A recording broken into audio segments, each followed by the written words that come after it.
मैं हूँ तुम्हारा सखा, तुम्हारा मार्गदर्शक। स्वागत है तुम्हारा ज्ञान टॉक्स में।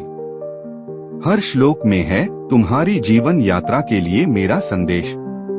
इस ज्ञान को औरों तक पहुँचाओ। वीडियो को लाइक करो, चैनल को सब्सक्राइब करो और बांटना न भूलो। सुनो, समझो और अंतरात्मा से ग्रहण करो। भवान भीष्मश्च कर्णश्च कृपश्च समितिञ्जयः अश्वत्थामा विकर्णश्च सौमदत्तिस्तथैव च। 8। आप द्रोणाचार्य और पितामह भीष्म तथा कर्ण और संग्रामविजय कृपाचार्य तथा वैसे ही अश्वत्थामा, विकर्ण और सोमदत्त का पुत्र भूरिश्रवा। कुरुक्षेत्र की उस विशाल रंगभूमि पर वापस चलो।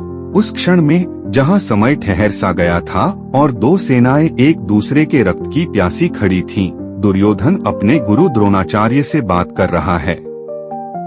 उसके पिछले शब्दों में तुमने उसकी कूटनीति की झलक देखी, जहां उसने धृष्टद्युम्न का नाम लेकर द्रोण के पुराने घावों को कुरेदने की कोशिश की।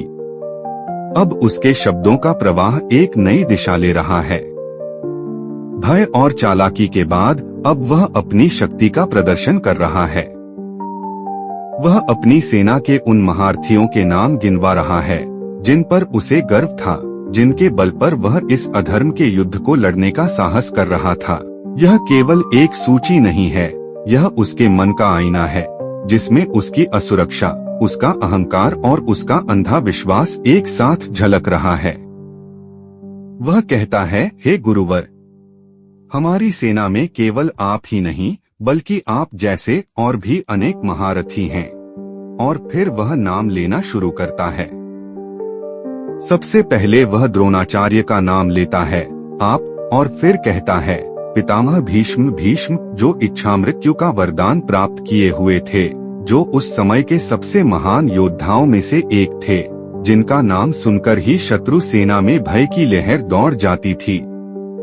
दुर्योधन का स्वर देखो, वह कैसे भीष्म के नाम का सहारा लेकर अपनी कांपती हुई आत्मा को ढाढ़स बंधा रहा है। वह कह रहा है, देखो द्रोण, तुम अकेले नहीं हो, हमारे पास भीष्म हैं। उन्हें कौन मार सकता है? जब तक वे हमारे पक्ष में हैं, हमारी विजय निश्चित है। फिर वह नाम लेता है कर्ण का। कर्ण जो दानवीर था, जो महान योद्धा था, लेकिन जिसका जीवन दुर्भाग्य और अपमान से भरा हुआ था। कर्ण जो दुर्योधन का परम मित्र था और उसके लिए कुछ भी कर गुजरने को तैयार था। दुर्योधन यहाँ द्रोण को यह भी जता रहा है कि हमारे पास केवल अनुभव और परंपरा भीष्म ही नहीं बल्कि युवा जोश और अटूट निष्ठा कर्ण भी है। वह जानता था कि द्रोण और भीष्म के मन में पांडवों के लिए प्रेम है, लेकिन कर्ण पूरी तरह से उसका है। कर्ण का नाम लेना उसके आत्मविश्वास को बढ़ाने जैसा था। यह उसके अपने शक्तिस्तंभ का प्रदर्शन था। उसके बाद वह कृपाचार्य का नाम लेता है, समितिञ्जयः, अर्थात संग्राम में सदा विजयी होने वाले। कृपाचार्य भी द्रोणाचार्य की तरह ही महान गुरु थे। कौरवों और पांडवों दोनों को उन्होंने शिक्षा दी थी। उनका नाम लेकर दुर्योधन अपनी सेना की अजेयता को सिद्ध करने का प्रयास कर रहा है। फिर वह अश्वत्थामा का नाम लेता है, जो द्रोणाचार्य का ही पुत्र था और स्वयं एक महान योद्धा था, जिसके पास दिव्य शक्तियां थीं। यहाँ वह फिर से द्रोण की व्यक्तिगत भावनाओं को छूने की कोशिश कर रहा है। देखिए, आपका पुत्र भी मेरे साथ है। यह युद्ध केवल मेरा नहीं, आपके परिवार का भी है। और फिर वह दो और नाम लेता है, विकर्ण और भूरिश्रवा। विकर्ण दुर्योधन का अपना भाई था। यह वही विकर्ण था जिसने भरी सभा में द्रौपदी के चीरहरण का विरोध किया था। वह जानता था कि दुर्योधन अधर्म के मार्ग पर है। फिर भी वह कुल के प्रति अपनी निष्ठा के कारण कौरव सेना की ओर से लड़ रहा था। दुर्योधन उसका नाम क्यों ले रहा है? शायद यह दिखाने के लिए कि देखो, वह भी जो धर्म की बात करता था, आज मेरे साथ खड़ा है। यह उसकी अपनी अंतरात्मा को दिया गया एक झूठा आश्वासन था। और अंत में भूरिश्रवा, जो सोमदत्त का पुत्र था, एक और महान योद्धा। यह सूची मेरे प्रिय सखा, केवल योद्धाओं की गिनती नहीं है। यह दुर्योधन के मन का मानचित्र है, एक ऐसा मन जो अपनी आंतरिक शक्ति पर विश्वास नहीं करता बल्कि बाहरी स्तंभों पर टिका हुआ है। उसका आत्मविश्वास अपना नहीं, उधार का है, भीष्म के वरदान का, कर्ण की मित्रता का, द्रोण के शस्त्र ज्ञान का। जब कोई व्यक्ति अंदर से खोखला होता है तो वह बाहर से अपनी उपलब्धियों, अपने संबंधों, अपनी संपत्ति और अपनी टीम की ताकत का बहुत शोर मचाता है। वह अपनी पहचान दूसरों से बनाता है। वह कहता है, मैं इसलिए महान हूँ क्योंकि मेरे पिता महान हैं। मैं इसलिए सफल हूँ क्योंकि मेरी टीम बहुत अच्छी है। मैं इसलिए शक्तिशाली हूँ क्योंकि मेरे मित्र बहुत ऊंचे पदों पर हैं। उसकी अपनी कोई पहचान नहीं होती, उसका अपना कोई आत्मबल नहीं होता। दुर्योधन ठीक इसी मानसिक स्थिति का प्रतीक है। वह अपने सेनापतियों के नाम गिनाकर स्वयं को और अपने गुरु को यह विश्वास दिलाने की कोशिश कर रहा है कि हम शक्तिशाली हैं, हम जीतेंगे। लेकिन उसकी आवाज की गहराई में वही पुराना भय छिपा हुआ है जो पांडवों की सेना को देखकर जन्मा था। अब अपने आधुनिक जीवन के कुरुक्षेत्र में आ जाओ। यहाँ भी तुम्हें हर कदम पर दुर्योधन मिलेंगे और शायद कभी कभी तुम स्वयं भी अनजाने में दुर्योधन बन जाते हो। चलो एक आधुनिक प्रबंधक आदित्य की कहानी पर विचार करते हैं। आदित्य एक प्रतिष्ठित सॉफ्टवेयर कंपनी में एक महत्वपूर्ण प्रोजेक्ट का टीम लीडर है। उसे एक बहुत ही चुनौतीपूर्ण प्रोजेक्ट मिला है और उसे अपनी टीम की क्षमताओं को कंपनी के बोर्ड ऑफ डायरेक्टर्स के सामने प्रस्तुत करना है। सामने वाली कंपनी, जो उनकी प्रतिस्पर्धी है, ने हाल ही में एक बहुत सफल उत्पाद लॉन्च किया है और आदित्य के मन में एक अनजाना सा भय है, ठीक दुर्योधन के भय की तरह। मीटिंग शुरू होती है। आदित्य प्रेजेंटेशन शुरू करता है। वह सीधे अपने प्लान या अपनी रणनीति पर नहीं आता। इसके बजाय वह अपनी टीम के सदस्यों का महिमामंडन करना शुरू कर देता है। वह कहता है, हमारी टीम में श्रीमान शर्मा हैं, जिन्हें इंडस्ट्री का भीष्म पितामह माना जाता है। उनके पास 30 साल का अनुभव है। वह हमारे मुख्य वास्तुकार हैं। जब तक वह हमारे साथ हैं, हमारे प्रोजेक्ट की नींव को कोई हिला नहीं सकता। फिर वह अपनी टीम की एक युवा और ऊर्जावान सदस्य नेहा का जिक्र करता है। और हमारे पास नेहा है, हमारी कर्ण। वह दिन रात नहीं देखती, उसकी निष्ठा कंपनी के प्रति अटूट है। वह किसी भी चुनौती को स्वीकार करने के लिए तैयार रहती है। वह हमारी सबसे बड़ी शक्ति है। वह आगे बढ़ता है। हमारे क्वालिटी हेड श्री वर्मा हैं, हमारे कृपाचार्य, जिनका रिकॉर्ड है कि उनके परीक्षण से गुजरी कोई भी चीज कभी विफल नहीं हुई। वह संग्राम विजयी हैं।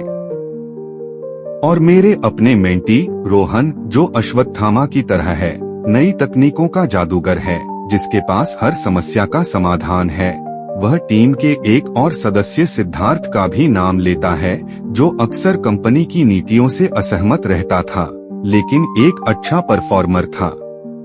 और हमारे साथ सिद्धार्थ भी है, हमारा विकर्ण। भले ही वह कभी कभी हमारी रणनीतियों पर सवाल उठाता है, लेकिन अंत में वह टीम के साथ खड़ा रहता है। आदित्य को लगता है कि वह अपनी टीम की ताकत बताकर बोर्ड को प्रभावित कर रहा है, लेकिन वास्तव में वह क्या कर रहा है? वह अपनी असुरक्षा को अपनी टीम के सदस्यों की उपलब्धियों के पीछे छिपा रहा है। उसका आत्मविश्वास उसके अपने विजन या उसकी अपनी क्षमताओं से नहीं आ रहा है, बल्कि उसकी टीम के बायोडाटा से आ रहा है। वह अपनी पहचान अपनी टीम से जोड़ रहा है। इस प्रक्रिया में वह अनजाने में कई गलतियां कर रहा है। पहली, वह अपनी टीम के कुछ सदस्यों पर स्टार का तमगा लगाकर उन पर अनावश्यक दबाव डाल रहा है। अब शर्मा जी से अजय होने की उम्मीद की जाएगी और नेहा से हर बार अपनी सीमाओं से आगे जाकर काम करने की। दूसरी, वह टीम के बाकी सदस्यों को महत्वहीन महसूस करा रहा है, जिनका नाम नहीं लिया गया। और तीसरी और सबसे महत्वपूर्ण बात, वह खुद को एक लीडर के रूप में स्थापित करने में विफल हो रहा है। एक सच्चा लीडर कहता है, यह हमारा विजन है और यह हमारी रणनीति है, न कि ये मेरे सितारे हैं और ये हमें जिताएंगे। आदित्य की यह रणनीति उसे क्षणिक प्रशंसा तो दिला सकती है, लेकिन लंबी अवधि में यह खोखली साबित होगी। जब भी कोई चुनौती आएगी तो वह समाधान के लिए अपनी ओर देखने के बजाय अपने स्टार परफॉर्मर्स की ओर देखेगा। उसका नेतृत्व उधार का नेतृत्व है, ठीक दुर्योधन की तरह, जो अपनी व्यक्तिगत वीरता पर भरोसा करने के बजाय भीष्म, द्रोण और कर्ण की वीरता पर निर्भर था। जब तुम्हारा आत्मविश्वास बाहरी कारकों पर निर्भर होता है तो वह बहुत नाजुक होता है। जैसे ही कोई स्तंभ गिरता है, तुम्हारी पूरी इमारत ढह जाती है। मेरे प्रिय सखा, तुम्हें अपने जीवन में आदित्य या दुर्योधन नहीं बनना है। अपनी पहचान अपने कर्मों से बनाओ, अपनी आंतरिक शक्ति से बनाओ। दूसरों की योग्यता का सम्मान करो, अपनी टीम की सराहना करो, लेकिन उनके पीछे छिपो मत। अपनी योग्यता को बढ़ाओ, अपने आत्मबल को जगाओ। तुम्हारा आत्मविश्वास तुम्हारे भीतर से आना चाहिए, तुम्हारी आत्मा की सच्चाई से आना चाहिए। जब तुम अपनी आंतरिक शक्ति पर भरोसा करना सीख जाते हो तो तुम्हें बाहरी नामों की सूची की आवश्यकता नहीं पड़ती। तब तुम्हारा मौन भी तुम्हारे सबसे बड़े आत्मविश्वास का प्रमाण होता है। अब इस श्लोक के गहरे आध्यात्मिक अर्थ में उतरते हैं। यहाँ एक साधक की आंतरिक यात्रा का अद्भुत चित्रण है। दुर्योधन यहाँ हमारा अहंकार है, हमारा ईगो। द्रोणाचार्य हमारी बुद्धि है, जो सांसारिक ज्ञान और संस्कारों से बंधी हुई है। और यह जो महारथियों की सूची है, ये हमारे भीतर की वे सबसे शक्तिशाली वृत्तियां और आसक्तियां हैं, जिनका सहारा लेकर हमारा अहंकार आध्यात्मिक परिवर्तन का विरोध करता है। जब साधक के भीतर आत्मज्ञान की प्यास जागती है, जब उसके भीतर की दैवीय संपदा पांडव जागृत होने लगती है, तो अहंकार घबरा जाता है। उसे अपने अस्तित्व पर संकट मंडराता हुआ दिखाई देता है। तब वह अपनी सबसे शक्तिशाली सेना को इकट्ठा करता है। वह अपनी बुद्धि द्रोणाचार्य के पास जाता है और उसे अपनी शक्ति का विश्वास दिलाता है। भगवान भीष्मश्च अहंकार बुद्धि से कहता है, तुम तो हो ही, पर तुम्हारे साथ भीष्म भी हैं। यह भीष्म कौन है? यह हमारी परंपरा और हमारी गहरी आदतों का प्रतीक है। वे मान्यताएं, वे संस्कार जो पीढ़ियों से हमारे भीतर चले आ रहे हैं, जिन्हें हमने कभी नहीं किया। हम तो ऐसे ही हैं, हमारे परिवार में तो ऐसा ही होता है, यह तो हमारी परंपरा है। यह भीष्म रूपी आदत इच्छा मृत्यु का वरदान लिए हुए है, इसे मारना लगभग असंभव लगता है। अहंकार कहता है, हम अपनी इन आदतों को कैसे छोड़ सकते हैं? ये तो हमारा आधार है। कर्णश्च, यह कर्ण हमारे अभिमान और गौरव का प्रतीक है। यह उस चीज का अभिमान है जिसे हमने अपनी योग्यता नहीं, बल्कि भाग्य या परिस्थितियों से पाया है, जैसे हमारा कुल, हमारा रूप, हमारी सहज प्रतिभा। यह कर्ण हमारे अहंकार का सबसे बड़ा मित्र है। हम अपने इस झूठे गौरव के लिए कुछ भी करने को तैयार रहते हैं। अहंकार कहता है, मैं अपनी इस पहचान को, इस गौरव को कैसे छोड़ दूं? इसी ने तो मुझे समाज में स्थान दिलाया है। कृपश्च समितिंजयः, यह कृपाचार्य हमारी स्वचालित क्रियाओं और कृपा की गलत धारणा का प्रतीक है। कृपाचार्य संग्राम विजयी हैं, वे कभी नहीं हारते। ठीक वैसे ही हमारी कुछ आदतें इतनी गहरी होती हैं कि वे हर स्थिति में जीत जाती हैं, हम चाहकर भी उन्हें बदल नहीं पाते। यह हमारी कृपा की विकृत धारणा भी है, जहां हम उन चीजों पर दया करते रहते हैं जो हमें आध्यात्मिक रूप से नुकसान पहुंचा रही हैं, जैसे बुरी संगत, हानिकारक व्यसन या नकारात्मक सोच। हम कहते हैं, बस एक बार और यह एक बार कभी खत्म नहीं होता। अश्वत्थामा, यह द्रोण बुद्धि का पुत्र है। यह हमारी वासना और क्रोध का प्रतीक है जो बुद्धि के गर्भ से ही जन्म लेता है। यह अमर है क्योंकि क्रोध और वासना कभी पूरी तरह नहीं मरते, वे सूक्ष्म रूप में बने रहते हैं और अवसर मिलते ही फिर से सिर उठा लेते हैं। यह अश्वत्थामा हमारे भीतर छिपी बदला लेने की, चोट पहुंचाने की अमर वृत्ति है। विकर्णश्च, यह विकर्ण हमारी दबी हुई अंतरात्मा की आवाज है। यह हमारे भीतर का वह छोटा सा हिस्सा है जो जानता है कि हम गलत हैं। अहंकार इस आवाज को भी अपनी सूची में गिन लेता है। वह कहता है, देखो मैं इतना भी बुरा नहीं हूँ, मेरे अंदर भी एक अच्छी आवाज है। वह इस आवाज का उपयोग खुद को सही ठहराने के लिए करता है, लेकिन उसे कभी सुनता नहीं, उसका अनुसरण कभी नहीं करता। सोमदत्तिस्तथैव च, सोमदत्त का पुत्र भूरिश्रवा। यह हमारे सांसारिक यज्ञों और पुण्य कर्मों से उत्पन्न अहंकार का प्रतीक है। हम जो भी अच्छे काम करते हैं, दान पुण्य करते हैं, उसका भी हमारे भीतर एक सूक्ष्म अहंकार इकट्ठा होता रहता है।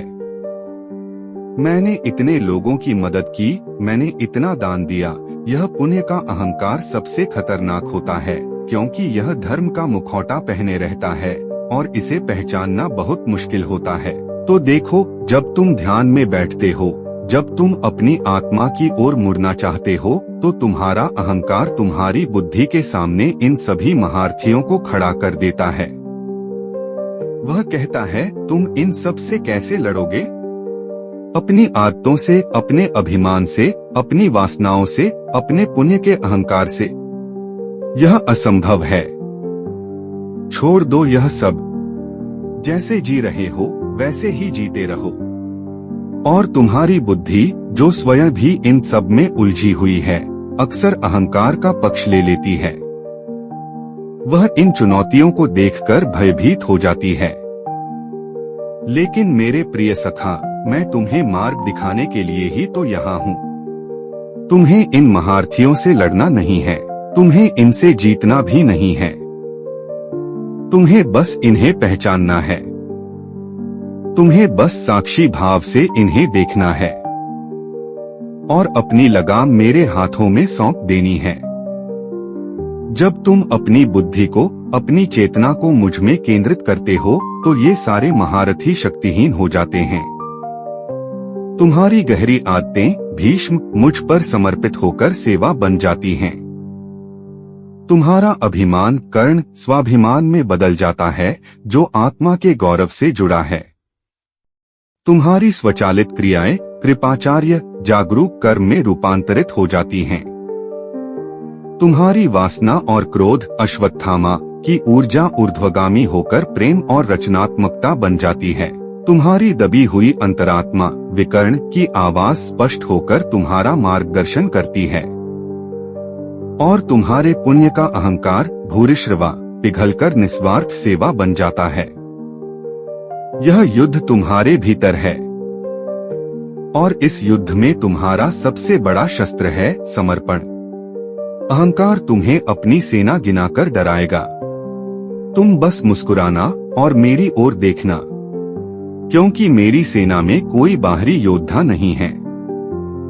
मेरी सेना में केवल एक ही शक्ति है और वह है प्रेम। और प्रेम की शक्ति के सामने अहंकार के बड़े से बड़े महारथी भी टिक नहीं सकते। तुम्हारा आत्मविश्वास तुम्हारी उपलब्धियों की सूची में नहीं, तुम्हारी आत्मा की सच्चाई में निहित है। यदि मेरा संदेश तुम्हारे मन को स्पर्श करे तो इसे औरों के साथ बांटो। चैनल को सब्सक्राइब करो, वीडियो को लाइक करो, क्योंकि हर जीव को मेरी आवश्यकता है। मैं सदा तुम्हारे साथ हूँ।